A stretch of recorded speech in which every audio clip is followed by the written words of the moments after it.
Hi friends, మన non modular కిచెన్కి makeover చేసేద్దామా పదండి. చూస్తున్నారు కదా, ఇవంతా ఎంత చెత్తగా ఉంది, డస్ట్ అయిపోయినదనమాట. మేము ఉన్న ఏరియా ఎక్కువ డస్ట్ వల్ల పూర్తిగా డస్ట్ అయిపోయినది, అస్సలు బాగాలేదు.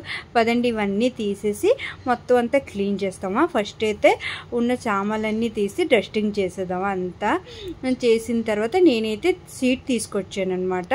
ఇక్కడ వేద్దామని ఎడషిప్ సీట్ అనమాట. మొన్న చెప్పాను కదా, బర్మా వెజర్కి వెళ్ళి కొన్ని కిచెన్ ఐటమ్స్ తీసుకొచ్చాను, అప్పుడే అనమాట ఈ షీట్ కూడా తీసుకొచ్చాను షెల్ఫ్లో వేద్దామని.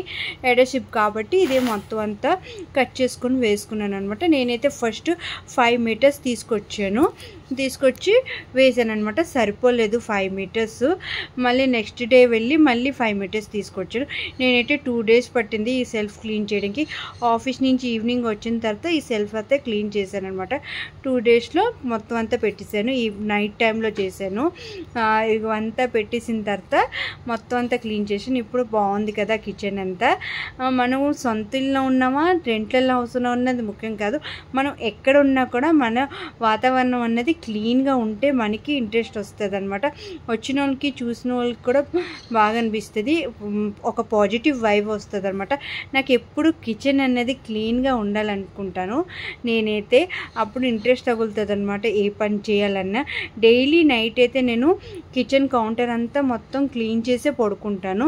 ఈ షెల్ఫ్లు కూడా ఎప్పటికప్పుడు అంటే 10 డేస్కి 15 డేస్కి క్లీన్ చేస్తుంటాను.